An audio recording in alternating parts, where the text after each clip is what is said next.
इस परिवार के सदस्य एकादशी का व्रत करते हैं और भगवान से प्रार्थना करनी चाहिए कि हे प्रभु, मेरा श्री वैष्णव परिवार हरि आ जाओ एक बार। मेरा श्री वैष्णव परिवार हरि आ जाओ एक बार। मेरा श्री वैष्णव परिवार हरि आ जाओ, हरि आ जाओ, हरि आ जाओ, हरि आ जाओ। मेरी नैया पार लगा जाओ, मेरी नैया पार लगा जाओ। एक आत्मा करे पुकार, हरि आ जाओ एक बार। एक आत्मा करे हरि आ जाओ एक बार। मेरा श्री वैष्णव परिवार हरि आ जाओ एक बार। लाखों को दर्श दिखाया है, लाखों प्रभु मुझको क्यों बिसराया है, प्रभु मुझको क्यों बिसराया है। ये कैसे तुम्हारी माया है, ये कैसे तुम्हारी माया है।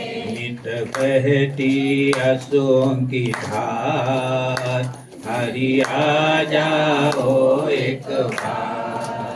नित बहती आंसुओं की धार हरि आ जाओ एक बार। मेरा श्री वैष्णव परिवार हरि आ जाओ एक बार।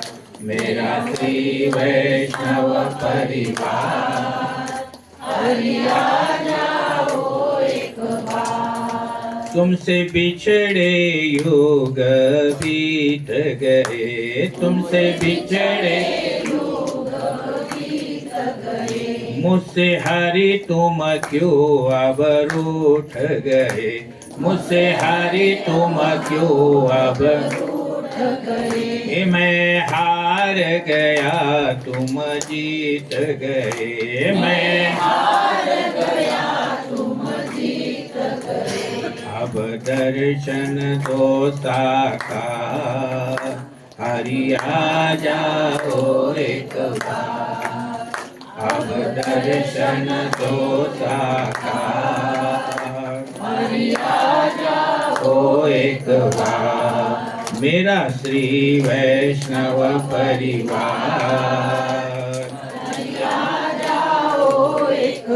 हरि आ जाओ, हरि आ जाओ, हरि आ जाओ, हरि आ जाओ। मेरा श्री वैष्णव परिवार हरि आ जाओ एक बार।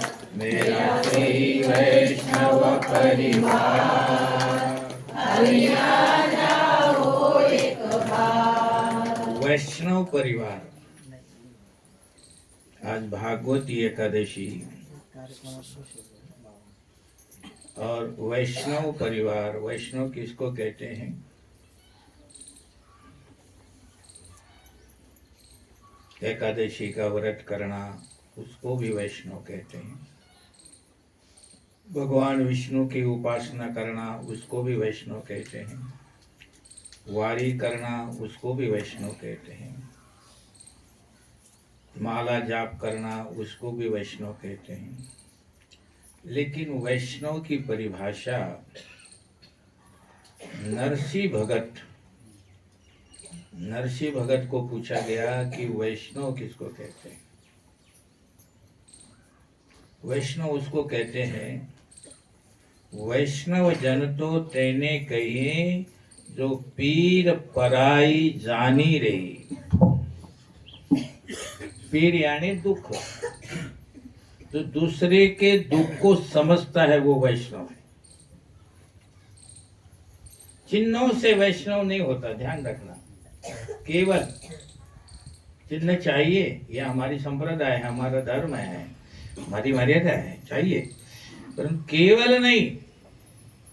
जो दूसरों के दुख को बांट लेता है, दूसरे के दुख को समझ लेता है, वो वैष्णव है। सर्वे भवन्तु सुखिनः, सर्वे सन्तो निरामया, सर्वे भद्राणि पश्यन्तु मां कश्चित् दुःख भाग् भवेत्। किसी के भी जीवन में कोई दुख ना आए, हे परमपिता परमात्मा, जो परहित के लिए प्रार्थना करता है वो वैष्णव है।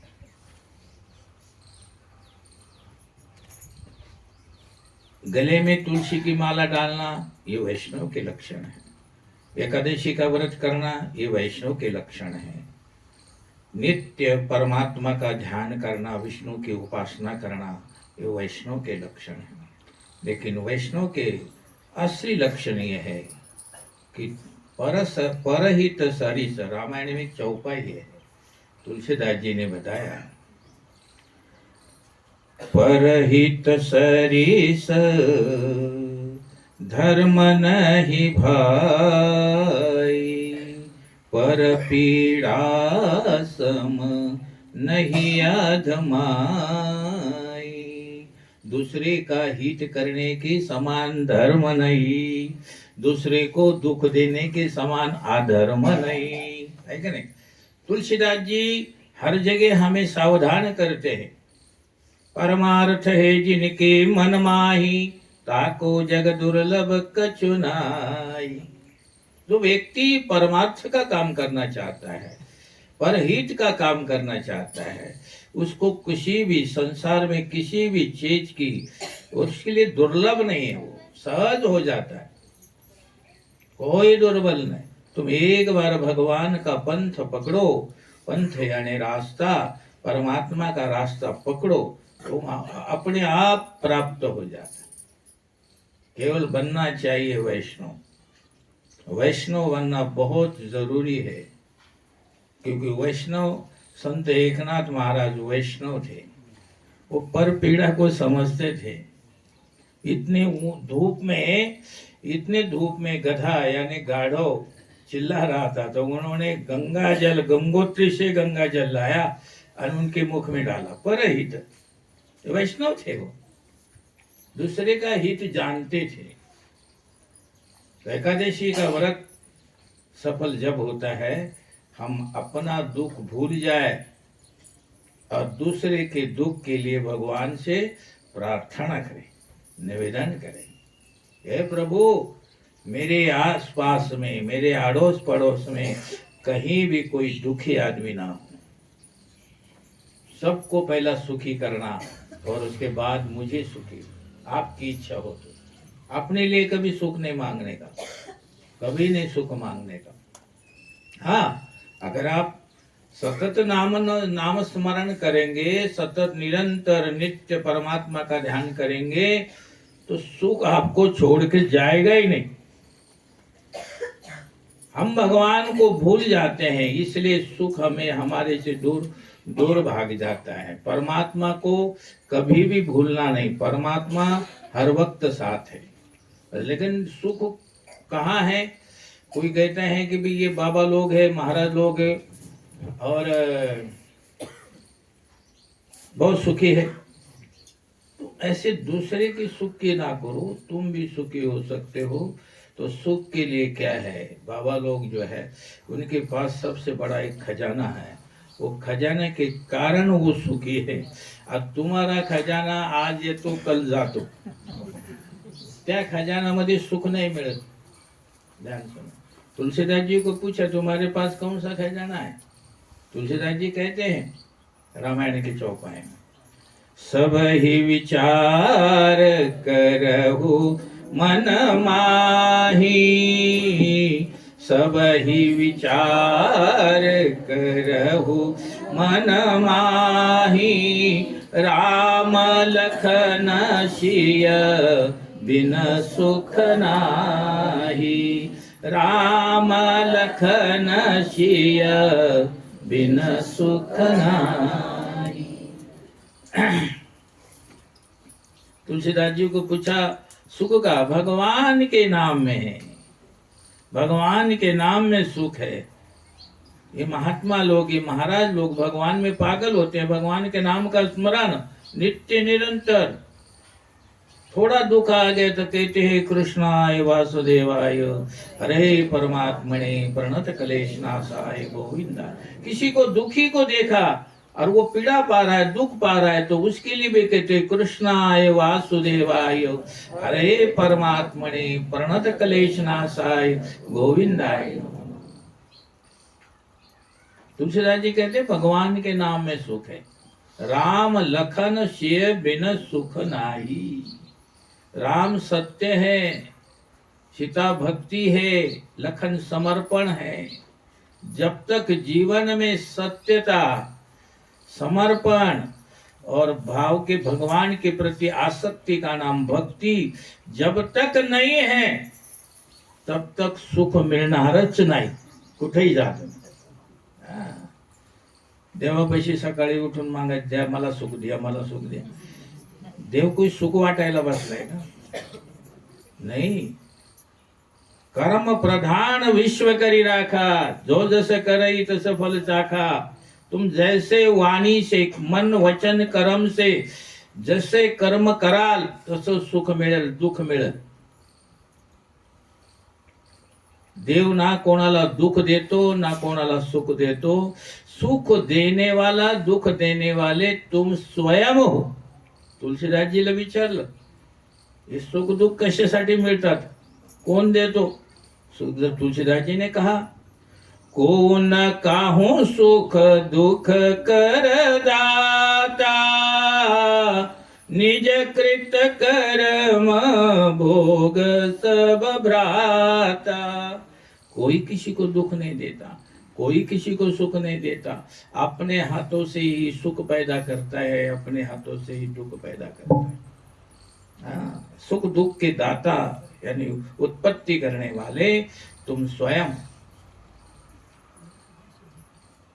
स्वयं उत्पत्ति करने वाले। अश्वत्थामा ने अन्य कौरवों ने अभिमन्यु को मारा। अब अभिमन्यु मारने के बाद फिर तो पांडवों को क्रोध उत्पन्न हुआ। अब जब क्रोध उत्पन्न हुआ तो अभी उसको मारने के लिए सब तैयार हो गए। तो पकड़ कर लाया भगवान श्री कृष्ण के पास अश्वत्थामा को। भीम ने कहा इसको खत्म कर दो, अर्जुन ने कहा इसको मार दो। भगवान ने एक बात बताई, इसको मारने से तुम्हारे मरे हुए पुत्र वापस नहीं आने वाले।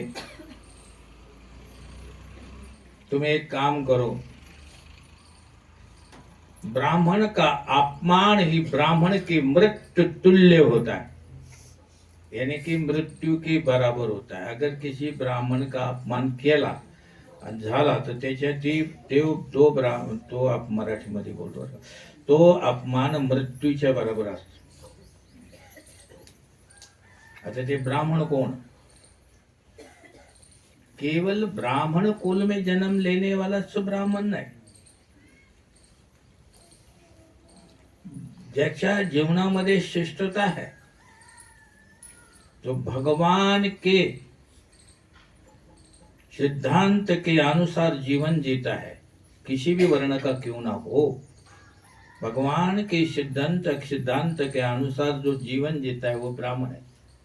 और ऐसे व्यक्ति का अगर अपमान होता है तो मृत्यु तुल्य होता है। भगवान ने कहा इसके शीर में एक मणि है, वो मणि निकाल लो, इसको अपमान हो जाएगा, ये मृत्यु तुल्य हो जाएगा। वो मणि निकाला पांडवों ने पकड़कर, और फिर उसके बाद उसको भेज दिया। वो चला गया। वो फिर बदला लेने की भावना करने लगा, बदले की भावना रखी उसने कि अब मैं, पांडवों ने मेरा अपमान किया और मैं अभी इनका बहुत अपमान प्रतिशोध लूंगा। अब महाराज उधर उत्तरा के पेट में गर्भ रहा। उत्तरा कौन?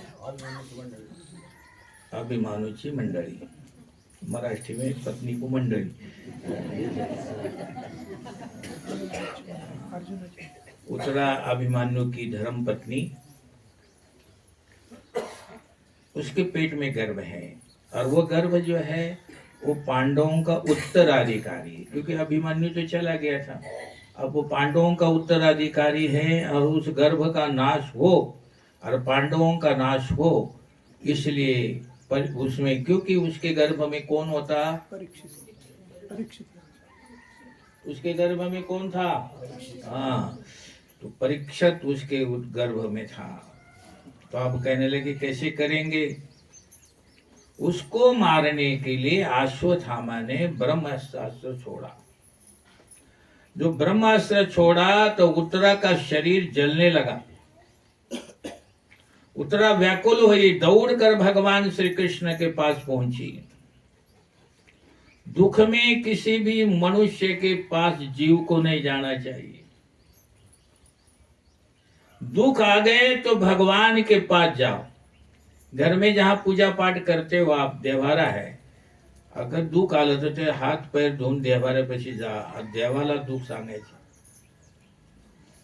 आडोशी पड़ोसी को दुख नहीं सांगते, ते आडोशी पड़ोसी दुख ऐकल तो जरूर लेकिन ते बाद में तुम्हारी मजाक भी उड़ा देंगे। नंबर 1। और नंबर 2, मान लो तुम्हारे दुख को देखकर उसके आंख में पानी भी आ गया, वो तुम्हारे लिए नहीं रोते, आपलं दुःख आठवण येते म्हणून ते रोडतो, है ना? उत्तरा भगवान श्री कृष्ण के पास पहुंच गई। द्रौपदी ने पुत्रवधू को ये सीख दी थी, हर प्रत्येक सासूबाई को पाहिजे आपल्या सोनबाईला आज चांगली शिक्षा द्यायची। इकडे पडेगावचे लोक सगळ्याचे चांगले, चांगली शिक्षा देतात। पडेगावचे, लाडगावचे, मातापूरचे, इकडे कानेगावचे, लाडगावचे सगळे चांगले लोक। उत्तरा को द्रौपदी ने अच्छी शिक्षा। द्रौपदी जी का जीवन भक्तिमय जीवन था। द्रौपदी का दुख सदैव हमेशा मनुष्य के पास नहीं रहता, और दुख आएगा ये कोई नई चीज नहीं है, इसलिए दुख में नहीं घबराना चाहिए। दुख में मत घबराना पंछी, ये जग दुख का मेला है, चाहे भीर बहुर अंबर पर उड़ना तुझे अकेला है। किती भी दुःख आलं तर घाबरायचं नाही, की जायचं दुनियामधून मनुष्याला अकेलाच जायचं, आणि दुःख भी भोगायचं ते अकेलाच भोगावं लागतं, परत एकट्यालाच। तर त्याच्यात घाबरायची काही जरूरत नाही। दुख से डरना नहीं। मनुष्य शरीर को जब ज्ञान होता है तो भगवान का नाम स्मरण करना चाहिए। तुमचं मन घाबरायला लागलं, दुःख आलं और मन घाबरायला लागलं, तो मनाला सांगायचं हे मन, घबराए जब मन अनमोल, घबराए जब अनमोल, तब तू मानव मुख से बोल, कृष्णं शरणं गच्छामि। तब तू मानव मुख से बोल, कृष्णं शरणं गच्छामि, विठ्ठल शरणं गच्छामि, रामं शरणं गच्छामि। तब तू मानव मुख से बोल, कृष्णं शरणं गच्छामि। तब तू मानव मुख से बोल, कृष्णं शरणं। भगवान के शरण में जायचं, दुःख कोणाला सांगायचं नाही। ऐसी सारी शिक्षा द्रौपदी ने उत्तरा को दिली थी। लेकिन आजकाल की सासूबाई तर गप्पा मारती राहायची आहे, इकडची तिकडं तिकडची इकडं, असं झालं ते झालं. नाही, तसं नाही व्हायला पाहिजे. त्या गप्पा घरामध्ये नाश करून टाकतात. हा, तर गप्पाही मारायच्या आहे असं तर मग अशी गप्पा मारायची जसं मी गप्पा मारू राहू. अशी गप्पा मारायची. द्रौपदी की शीख उतरा पांडवों के पास नहीं गई, सीधे भगवान के पास गई. भगवान समझ गए.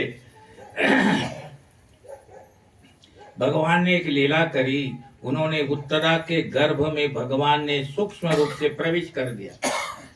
परमात्मा के लिए कोई चीज असंभव नहीं, कोई चीज असंभव नहीं. उसने भगवान ने उत्तरा के गर्भ में प्रवेश करा और वहां जाके ब्रह्म शास्त्र का निवारण करा, परीक्षित का रक्षण किया. उत्तरा के गर्भ में देवा ने परीक्षित का रक्षण करा. और गर्भ में परीक्षित ने देखा कि गर्भ में जीव माँ के मल मूत्र में लौटता रहता है. माँ का जब मल मूत्र होता है तो गर्भ का बालक त्या मल मूत्र मध्ये रहता है, भरून जातो. कारण गर्भवास नरक है. और नरक किसको मिलता है? अंगम गलितम पलितम मुंडम दशन विहीनम जाचम तुंडम वृद्धो याति गृहीत्वा दंडम तदपि न मुंचते आशापिंडम. वृद्धावस्था आ गई, मुख के दांत गिर गए, सिर के बाल पके हो गए. सब कुछ होने के बाद कमर झुक गई, गर्दन हिल रही है, कमर झुक गई, हाथ में डंडा आ गया और खाया हुआ पचता भी नहीं, तो फिर भी कहता है कि भजे खायला मिलने भाई. ऐसे व्यक्ति को नरकवास प्राप्त होता है. शंकराचार्य कहते हैं ऐसे व्यक्ति को नरकवास मिलता है. गर्भवास नरकवास है. परंतु परीक्षित बहुत बड़ा भाग्यशाली है. माता के गर्भ में ही उसको परमात्मा के दर्शन हो गए महाराज, और परमानंद हुआ. परीक्षित अंदर माँ के गर्भ में देखने लगा कि मेरे तरफ चारों तरफ घूमने वाला कौन है? ये मेरी रक्षा कौन कर रहा है? परमात्मा ने पांडव वंश की रक्षा करी. थोड़े से विचार से, ध्यान से आपके मन में आएगा कि हम भी एक परीक्षित के समान ही हैं. हम लोग जीव मात्र का रक्षण भगवान करते हैं. हम लोग जीव है, इनका रक्षण परमात्मा करते हैं. तो महाराज जन्म के बाद भी भगवान रक्षण करते हैं, और बड़े होने पर भी, जवानी में भी मनुष्य भगवान को भूल जाता है, लेकिन भगवान वहां भी उसकी रक्षा करता है. इसलिए भान खो देता है कि मैं बड़ा हो गया, मैं पैसा कमाता हूँ, मैं अक्लमंद हूँ, भगवान को भूल जाता है, भगवान के ऊपर विश्वास नहीं रखता. तो मैं आपको ये बताना था कि उत्तरा जी के गर्भ का रक्षण करके भगवान श्री कृष्ण द्वारका जाने के लिए तैयार हो गए. कुंती जी को पता लगा कि भगवान द्वारका जा रहे हैं, और देखिए भगवान के भक्त भगवान का वियोग सहन नहीं कर सकते. कुंती भगवान का वियोग सहन नहीं कर सकते. वियोग किसको कहते हैं? जो अपने से दूर जाए उसको वियोग, जो मिल जाता है उसको संयोग. परमात्मा के वियोग में जिनके प्राण व्याकुल है, ऐसे प्रभु वियोग दुख है. इसलिए वो भगवान को मनाने के लिए सोचते हैं कि भगवान से अगर जुदा होंगे तो हमारा जीवन बेकार है. भगवान रथ में बैठकर द्वारका जाने के लिए बैठ गए, तैयार हो गए. आज जाकर रास्ते पर कुंती खड़ी हो गई. भगवान के स्वरूप कुंती जी श्री कृष्ण को क्योंकि व्याकुल हो गई है, भगवान जाएंगे तो हमारा जीवन बेकार है. कृष्ण के बिना मनुष्य का जीवन व्यर्थ है. रास्ते में श्री कृष्ण का रथ जिस रास्ते से जाने वाला है, वो रास्ते पर हाथ जोड़कर खड़ी हो गई. वृद्धावस्था में उनकी 2 दासियों ने उनको सहारा दिया। कुंती बूढ़ी हो गई थी, खड़ा होने नहीं आता था। 2 दासियां आई, 2 दासियों ने पकड़कर कुंती को खड़ा कर दिया रास्ते में। उन्होंने हाथ जोड़े, हाथ जोड़ते हुए रोमांच हो रहा है शरीर कुंती का, आंखों में प्रेम आंसू है, धीरे धीरे गिर रहे हैं और सोचती है कि मेरे कृष्ण मुझे छोड़कर जा रहे हैं। इतना सोचती है, द्वारकानाथ का रथ पहुंच गया वहां।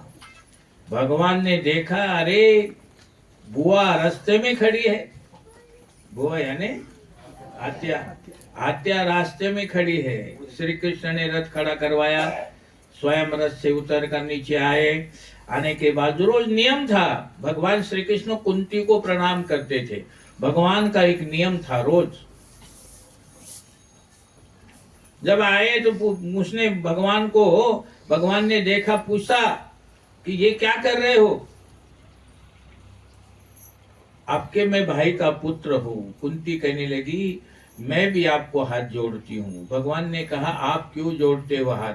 आप तो मेरी बुआ हो, मैंने आपको हाथ जोड़ना चाहिए। नमस्ते पुरुषं त्वा अधीश्वरम प्रकृति परमम। मैं भी आज तक ये जानती थी, हे कृष्ण तू क्या सोचता है कि बुआ मुझे नहीं जानती, मुझे नहीं पहचानती। मैं जानती थी आजकल यही कि आप मेरे भाई के पुत्र हो, लेकिन नहीं, आज आपकी कृपा से, आपके स्वरूप का मुझे ज्ञान हो गया। ध्यान जो कल मैंने कथा में बोला था, भगवान देवाला कोण ओळखू शकतो? जो देव स्वतः आपली ओळख देतो तेव्हा मनुष्य देवाला ओळखतो, नाही तर असं कोणीच देवाला ओळखू शकणार नाही। आज कुंती कहती है, आपकी कृपा से मुझे ज्ञान हुआ, आप किसी के पुत्र नहीं, आप सबके पिता है। आप आदि नारायण हैं और आपके चरणों में मैं वंदन करती हूँ कृष्ण। आपके मुझे बहुत, जितने आपने मेरे ऊपर उपकार किए हैं, मुझे बहुत याद आ रहे हैं, बहुत याद आ रहे हैं। देखो, जब भगवान आपको अति संपत्ति दे, पैसा दे, आपको अत्यंत सुख दे, तो कभी भी दुख के दिन भूलने नहीं चाहिए। मनुष्य को कभी भी नहीं भूलने चाहिए। जब सुख मिलता है तब दुख के दिन भूल जाते हैं। कुंती जी सावधान होकर भगवान को प्रणाम करते, हाथ जोड़े हुए हाथों से कहती है, कृष्ण मैं सब कुछ जानती हूं, जीव मात्र को सब आपकी कृपा से है, परंतु ये जीव दुष्ट है, वो भगवान की कृपा को समझता नहीं। ये जीव जो है भगवान की कृपा को नहीं समझता, दुष्ट जीव है ये। अब सही बात है, मनुष्य को जब बुरे दिन आते हैं तो वो भगवान की प्रार्थना करता है। भगवान जब कृपा करते हैं तो बुरे दिन चले जाते हैं तो फिर वो भगवान को भूल जाता है। इसलिए जीव को दुष्ट माना गया। मनुष्य अनेक बार हिम्मत खो देता है, घबरा जाता है, भगवान उसका रक्षण करते हैं। कुंती जी को याद आ रहा है कि वो दिन कैसे थे। देखो, अपने दुख के दिन याद कर रहे। मेरे पतिदेव यानी पांडु शरीर छोड़ दिया उन्होंने, तो ये सब बच्चे छोटे छोटे थे मेरे। भीम, अर्जुन, धर्मराज, नकुल, सहदेव, ये मेरे बच्चे छोटे छोटे थे। उस समय मेरा रक्षण कौन करता था? कृष्ण तूने किया। मेरा भीम छोटा था तो उसको मारने के लिए दुर्योधन ने विष के लड्डू खिला दिए मेरे भीम को। आपने भीम की रक्षा करी, पांडवों के लक्ष्य गृह में जला देने का प्रयत्न करा पांडवों को, तब भी आपने रक्षा करी। दुशासन द्रौपदी को सभा में ले गया, दुर्योधन आना शना बातें बोलने बकने लगा कि ये दासी है, इसको नग्न करो। कभी अब उस समय भी आप दौड़ कर आए। मैं जानती हूं सब कुछ आपको। हाँ, कोई किसी गरीब व्यक्ति की इज्जत निकालना चाहता है तो देव इज्जत ढाक दो। परमात्मा ढाकने के लिए आता है, भक्त हो तो। और वो आज कुंती कहती मैं सब कुछ मुझे याद आ रहा है, बार बार कृष्ण के चरणों में वंदन कर रही है, कहती जा रही है प्रभु आपके उपकार का ऋण कैसे चुकाऊं, इतना ऋण है आपका मेरे ऊपर, इसको मैं कैसे चुकाऊं। आपके अनेक उपकार हैं और आपके उपकार के कारण ही पांडव सुखी हो गए हैं, ये आपके उपकार के कारण ही मेरा युधिष्ठिर राजा हो गया है, कैसे चुकाऊं। आपका मैं बार बार आपको वंदन करती हूँ और एक जरूर प्रार्थना करती, आप हमारा त्याग मत करो, आप हमें छोड़कर मत जाओ, आपके कारण हमारी शोभा है। जिस घर में देवाची सेवा होते त्या घरामध्ये भगवान की पूजा होते, वो घर कैसा असतं, वैकुंठ के समान असतं, वैकुंठ के समान। जिथं कथा होती, हरी चर्चा होती, ते स्थान वैकुंठ के समान है। कबीर दास जी को एक दिन देवाने बुलावा भेज दिया, पत्र लिहिलं, कबीर जी आता बाद झालं, तुम्ही यावर। तो पत्र कबीरजीने वाचलं और वाचल्यानंतर कबीरजी रडायला लागले। लोकांनी विचारलं महाराज काय झालं, तुम्ही का रडायला लागले, तर ते सांगायला लागले, राम बुलावा भेजिया दिया कबीरा रो, जो सुख है सत्संग में वो वैकुंठ ना हो। जो सुख आता तुम्हाला इथं मिळून राहिले, आम्हाला तुम्हाला आणि मला, ते सुख जे वैकुंठात नहीं है। इसलिए कबीर जी रोने लगे कि वह वैकुंठ में सत्संग नहीं होता है, वैकुंठ में सत्संग नहीं होता है। एक माता जी थी, बहुत दान पुण्य करती थी, सब कुछ दान करती थी, उसके पास सोना चांदी बहुत था, उस सोन्याचं दान करायची रोज, सोन्याचं दान, कोणी आलं घ्या सोनं, घ्या सोनं। मग आता ती एक दिवस आला टाइम, ती बी गेली बरं का। गेल्यानंतर जर वर गेली तर तिला सीधा वैकुंठ मिळालं, ती वैकुंठामध्ये गेली।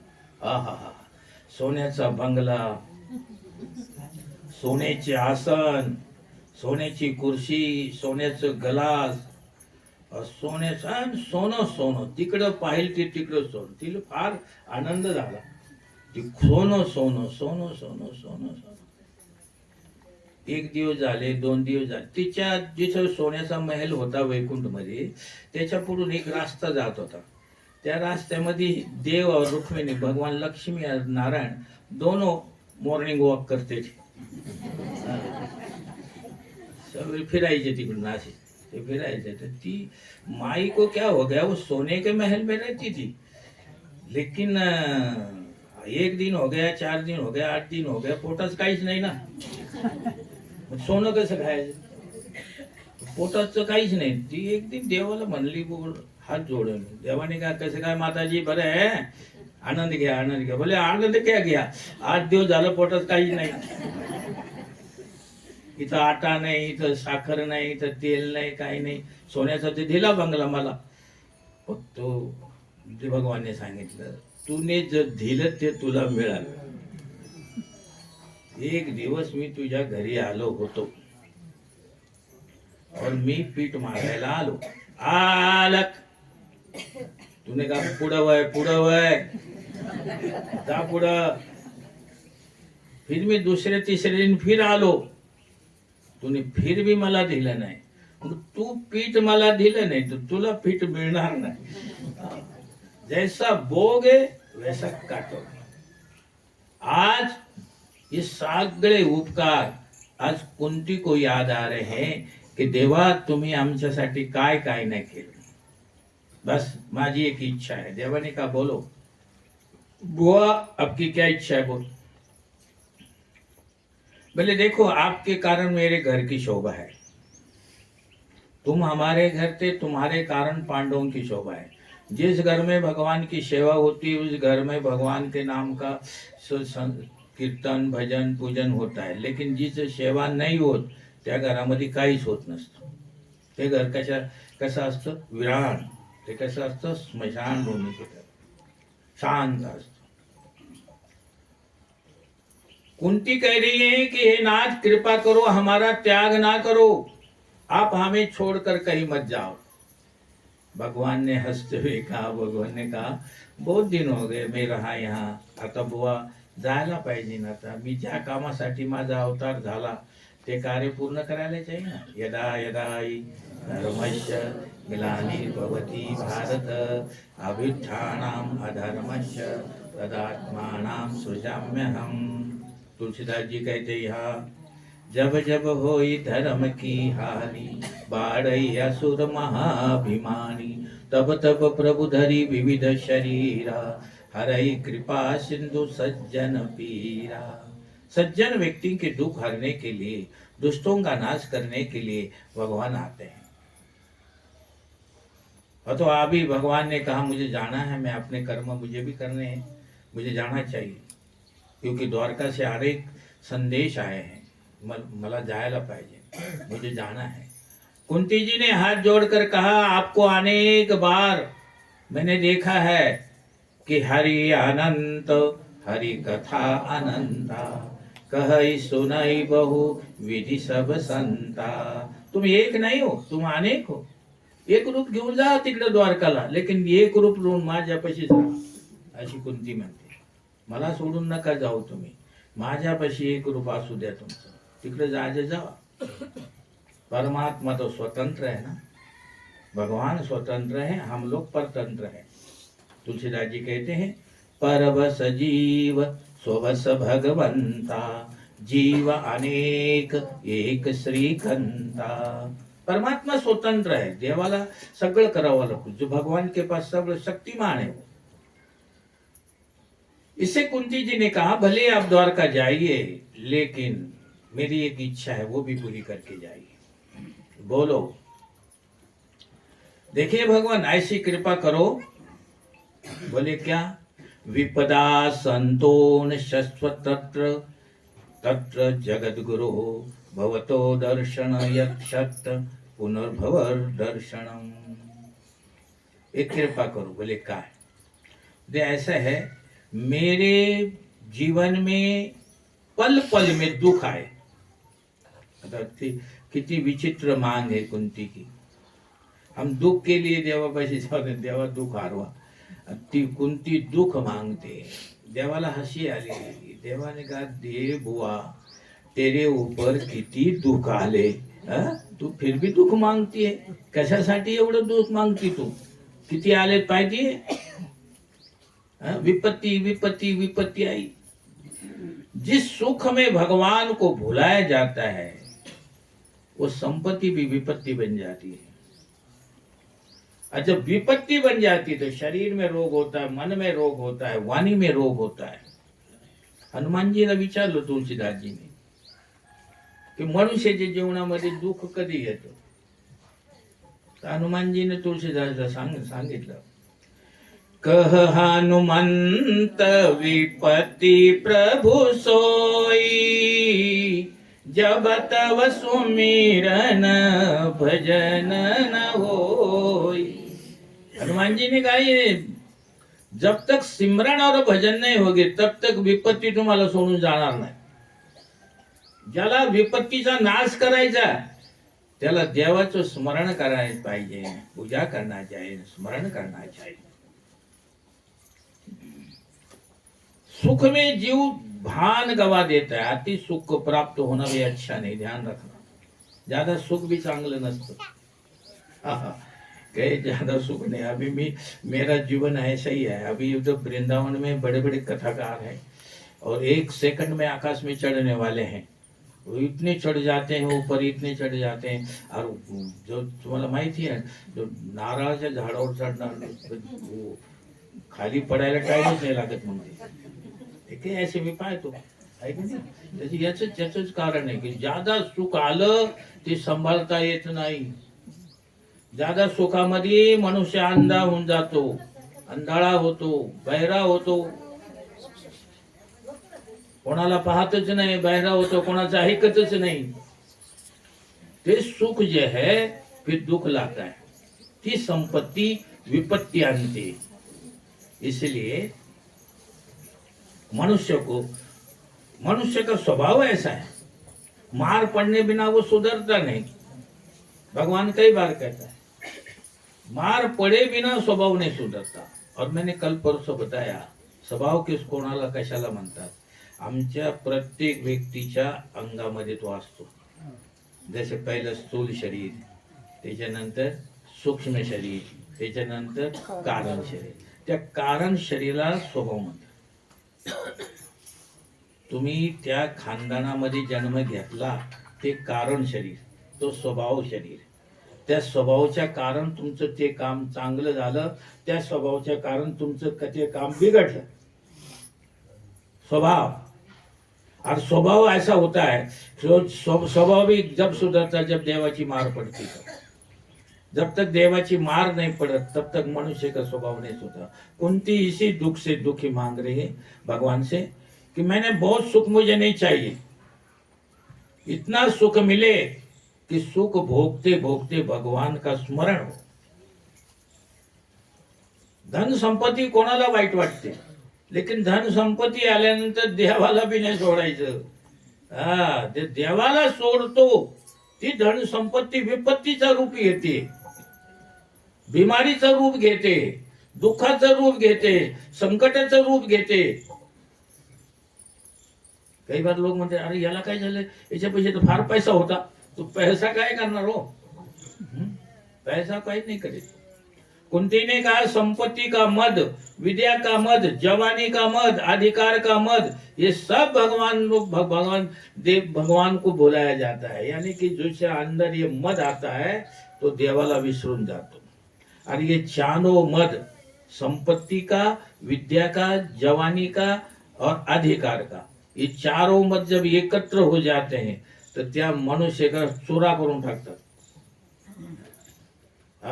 ये मद इतनी विचित्र है. लेकिन हे भगवान, हे कृपा करके कुंती कहती हे नाथ अब आप ही बचाओ, मेरे बच्चों को अभिमान ना हो. मेरा युधिष्ठ राजा झाला आहे, त्याला अभिमान नाही यायला पाहिजे. त्याला कुठल्याच प्रकारचे मेरे बच्चों को अभिमान नहीं आना चाहिए. आप कृपा करो, मेरे बच्चों के अभिमान से बचाओ मेरे बच्चों. तुम्हारे बाल बच्चे रुपए कमा रहे, पैसा कमा रहे, अच्छी बात है, लेकिन एक ध्यान रखना, भगवान से कृपा जरूर करना, प्रभु मेरे बच्चों को अहंकार ना आ जाए, क्योंकि अभिमान एक सेकंड में सब नष्ट कर देता है. कुंती बार बार भगवान से मांग रही है, भाग रोने लगी. द्वारकानाथ के दर्शन से कुंती का मन तृप्त नहीं हो रहा है. कुंती प्रेम से भगवत स्वरूप को देखती, द्वारकानाथ से कहने लगे आप बड़े हो गए, पर एक बार मैंने आपको बाल स्वरूप भी देखा था. भगवान ने कहा अरे बुआ, मेरा बाल स्वरूप तूने कुठं पाहिलं होतं. बोले मुझे मालूम है, एक बार मैं देखा है द्वारकानाथ का, तुम्हें ध्यान करती हूँ जरूर, लेकिन तुम्हारे बाल स्वरूप को भी मैंने देखा है. बोले कैसा देखा. बोले जब आप छोटे थे तो मैं गोकुल आई थी, तो मैं मथुरा, मेरा पिहर था, पिहर यानी माहेर, तो मैं गोकुल गई थी. तो तब मेरे भाई वसुदेव ने मुझे कहा था कि ये बहन कोई नहीं जानता, मैं तुझसे कह रहा हूँ कि नंद बाबा के गोकुल में लोग जिसे कन्हैया कहते वो मेरा पुत्र है. मेरे भाई वसुदेव ने मुझे बोला था वो मेरा पुत्र है, और कंस के डर से मैंने नंद बाबा के घर में उसको रखा है. मैं वहां नहीं जा सकता, लेकिन एक काम कर बहन, तू जा और मेरे बेटे को देख के आ, कृष्ण को. अच्छा हुआ मैं आपको देखने के लिए वहां पर गोकुल गई, मैंने वहां आपको देखा, लेकिन मैं जैसी वहां गई तो यशोदा आपका कान पकड़कर आपको मार रही थी. आप छोटे थे, आपको मार रही थी. मैंने देखा खुद अपने आंखों से. किसी के घर आपने चोरी करी थी, किसी की मटकी फूट डाली थी, मेरा, अब फिर कहती है मेरा बच्चा चोरी करे, ये आदत पड़ रही है इसलिए उसको पे मैं मार रही हूँ, तो मत रोको कोई। अभी ये दही माखन की चोरी कर रहा है, बड़े होने पर पैसे की चोरी करेगा, फिर ये जब बड़ा हो जाएगा, अभी अगर इसको सजा नहीं दूंगी तो बड़ा हो जाएगा तो इसको लड़की कौन देगा, इसका ब्याह कहाँ से होगा। हाँ? गोकुल में मैंने ये रूप आपका देखा, और यशोदा मैया बाल कृष्ण को रस्सी से बांधने का प्रयत्न कर रही हैं, लेकिन ऐश्वर्य शक्ति और भगवान श्री कृष्ण उसके पति है। एक वात्सल्य शक्ति, एक और एक ऐश्वर्य शक्ति। ऐश्वर्य शक्ति लक्ष्मी है। भगवान यशोदा जब भगवान को रस्सी से बांधने लगी तर लक्ष्मीला चांगलं नाही वाटलं, माझ्या पतीला कशाला बांधतात ते, ती बांधून नाही दी। और इधर वात्सल्य शक्ति कहती मैं बांधूंगी, दोनों का झगड़ा होने लगा। जब ही यशोदा माता कृष्ण को बांधने जाती तो महाराज वो रस्सी छोटी पड़ जाती, यानी कि ऐश्वर्य शक्ति बांधने गांठे नहीं बांधने देती, और वात्सल्य शक्ति बहुत रस्सियां इकट्ठी करती हैं लेकिन बांधने नहीं देती। तो हे देवाने पाहिलं, कृष्णाने पाहिलं, इकडं मेरी माँ यशोदा रस्सी ला ला के थक गई है, मैं गांठ नहीं, और इधर लक्ष्मी मेरे को बांधने नहीं देती। मग देवाने लक्ष्मीच्या कानात सांगितलं, हे लक्ष्मी तू जा वैकुंठला, तुझं इथं ब्रज मध्ये तुझं काही काम नहीं, ती माँ और मैं हम दोनों देखेंगे, तू जा। देवाने लक्ष्मीला वापस वैकुंठला पाठवलं, और वात्सल्य भाव से तुम बंदे गए, मैंने देखा। कुंती जी कहती जा रही है कि आपका वो बाल स्वरूप उस दिन मैंने देखा, काल भी जिसे घबराता है वो लाला आज यशोदा से डंडे से गबर रहा है। यशोदा पीछे लठी का काठी लेके जाती है, जो मारूंगी छोड़ूंगी नहीं, कृष्ण आगे दौड़ता जा रहा है। यशोदा थक गई, पसीना आ गया, बूढ़ी हो गई थी यशोदा, और गुस्से में आके सोटी फेंक दी काठी। जिस वक्त तक काठी लेके जा रही थी कृष्ण के पीछे, तो कृष्ण की पीठ यशोदा को नजर आ रही थी, ध्यान से सुनो। और जब लाठी काठी फेकून दिली तो भगवानने पाठीमागं पाहिलं का आई पडली, मग देव परत आला, तो देवाचा चेहरा, देवाचं मुखमंडळ आई यशोदाने जब पाहिलं तो आईला इतना आनंद झाला। कारण काय, जो मनुष्य पीठ का अध्यात्म कहते, पीठ को अधर्म कहते, जो अधर्माच्या पाठीमाग दौडतो अहंकार रूपी काठी घेऊन, त्याला देव त्याच्या हातामध्ये देव येत नाही, देव कधीच नाही येणार। लेकिन जब अहंकार फेकून दिला, एक तरफ गेला, थक गई यशोदा, तो कृष्ण दौड़ कर आए पीछे से और माँ के गले लग गए। माँ तू लग गई तो काय झालं, कसं झालं विचारायला। मेरा कहने का मतलब, कुंती कहती ये सारा दृश्य मैं देख रही हूं, मैं देखा चारों तरफ से तुझे, तू इतना नटखट था कृष्ण कि मैं क्या बताऊं। और जब ये कृष्ण को ये कुंती अपना भगवान का बचपना याद दिला रही है, कृष्ण के आंखों में आंसू आ गए। कुंती कह रही है आप रो रहे हो? बोले हाँ। बोले क्यों, कारण क्या? कृष्ण रोते रोते कहते हैं मुझे आज यशोदा माँ की याद आ गई, तूने यशोदा माँ की याद दिलाई। मेरे माँ ने मुझसे बहुत प्यार किया, बहुत प्रेम किया, माँ जैसा प्रेम दुनिया में करने वाला कोई नहीं पैदा हुआ, इतना मेरी माँ ने प्रेम। कृष्ण परमात्मा है, सब जानते हैं वो, लेकिन कभी किसी के प्रेम को नहीं भूलते, किसी के उपकार को नहीं भूलते। अरे हम 2 मिनट में उपकार भूल जाते हैं, 2 मिनट में किसी के प्रेम के। माँ को बोलते हैं, माँ बचपन से इतना उसका ध्यान रखती है, सब कुछ करती है, और जब झगड़ा हो जाए तो फिर माँ को कहते तो माँ तुला काय अक्कल नाही, तू पाठीमाग हो जा। अरे जिस माँ ने तुझे पाला पोसा, जन्म दिया, नलाया दुलाया, 9 महीने पेट में पाला, उस माँ को अक्कल नहीं है। ये मनुष्य का एक स्वभाव बन जाता है। जिसको जवानी का मद कहते हैं। और उसी जवानी के मद में सब कुछ भूल जाती है। हाँ, सब कुछ। कुंती को भगवान को मान रही है कि मैंने देखा आपको इस हालत में वहां पर। हाँ, पांडवों में मेरी आसक्ति है, यादों से मेरा स्नेह है, संसार के विषयों में मेरा प्रेम बिखरा पड़ा है, इसलिए हे कृष्ण तुम मुझसे दूर जा रहे हो। मी ह्या प्रसंगाला तुम्हाला थोडं उघडून सांगतो। मनुष्य जब प्रेम करता है परमात्मा से तो थोड़ा सा बड़ा हो जाता है तो फिर माँ में बढ़ जाता है, बाप में बढ़ जाता है। फिर थोड़ा बड़ा हो जाता है तो खिलौने में प्रेम बढ़ जाता है। फिर थोड़ा बड़ा हो जाता है तो मित्र मंडली में प्रेम बढ़ जाता है। फिर थोड़ा बड़ा हो जाता है तो स्कूल में कॉलेज में प्रेम बढ़ जाता है। थोड़ा बड़ा होता है तो शादी होती तो पत्नी में प्रेम बढ़ता है। थोड़ा बड़ा होता है तो अपने मूल वालों में प्रेम, उसका प्रेम के टुकड़े टुकड़े होऊन जाते। ते कुठलं प्रेम देवाला तुम्ही देऊ शकणार? तुकडे झाले प्रेमाचे। जो शाबूत प्रेम था त्याचे तुकडे झाले। रामाला काय पाहिजे? रामाला याने कृष्णाला, कृष्णाला याने देवाला, देवाला याने परमात्माला काय पाहिजे? तू काय मागतो? आमच्यापासून काही धन मागत नाही, कपडे मागत नाही, काहीच नाही मागत, तो केवळ प्रेम मागतो। ते प्रेम कसं? निष्काम प्रेम, निश्चल प्रेम, निष्कपट प्रेम। राम ही केवल, तुलसीदास जी कहते, राम ही केवल प्रेम प्यारा, जान लीजिए जो जानन हारा। रामाला केवळ प्रेम चांगलं लागतं, तुम्ही प्रेम करा त्यांच्यात। कुंती कहती हे प्रेम सगळं माझं वाटून टाकलं मी आता। तुला कुठल्या प्रेमाने तुम्हाला इथं थांबून ठेवू?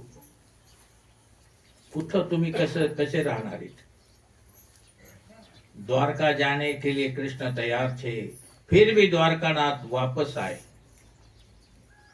भगवान को कुछ याद आया, भगवान को याद आ गए तो भगवान ने कहा बुआ आज तू बहुत रोई है तो आज मेरे को आप शकुन हो जाएगा, मैं द्वारका नहीं जाऊंगा, चल वापस चलता हूँ। हो कुंती को तो इतना आनंद झाला, मी गेली और कृष्ण ने मेरी बात कृष्ण मान गया और वापस आ गया। घर आने के बाद आएगा, कुंती कहती देव माझ्यासाठी वो परत आला। उत्तरा कहती है तुमच्यासाठी ने माझ्यासाठी आला। द्रौपदी कहती माझ्यासाठी आला। अर्जुन कहता माझ्यासाठी आला। सगळे पांडव कहले गे माझ्यासाठी आले, माझ्यासाठी। देवाला चाय पाणी वगैरे विचारलं, नंतर देवाने सांगितलं देखा ऐका, मी तुमच्यामध्ये कोणासाठी नाही आलो। मग आता काय करायचं? सगळं तोंडात पाया लागले हो देवाच्या, तुम्ही आमच्यासाठी नाही आले, मग कोणासाठी आले? मेरा एक भक्त है, वो रण मैदान में बाण शैया पर लेटा हुआ है, उसको मैंने वचन दिया था और उस वचन को निभाने के लिए मैं आ रहा हूं। चलो चलो चलेंगे, सब चलो। और सब भीष्म पितामह के पास पहुंचे। भीष्म पितामह के सारे शरीर में बाण लगे हुए थे, रक्त निकल रहा था। अर्जुन ने बाण मार मार के शैया बनाई थी और उसके ऊपर भीष्म पितामह लेटे हुए। कृष्ण कृष्णाय वासुदेवाय हरे परमात्मने प्रणत कलेश नाशाय गोविंदाय नमो। हाँ, भगवान जब गए, भगवान जाने के चारों तरफ से पांडव भी आए, कौरव भी आए, द्रौपदी आई, सब आए, खड़े हो गए। अब भीष्म पितामह के पास आकर खड़े होने के बाद पूछे बाबा आप कैसे हो? भीष्म पितामह के आंखों से गंगा यमुना बहने लगी। जाऊ कहा तजी चरण तिहारे, जाऊ कहा तजी चरण तिहारे। ताको नाम पतित जग पावन, ता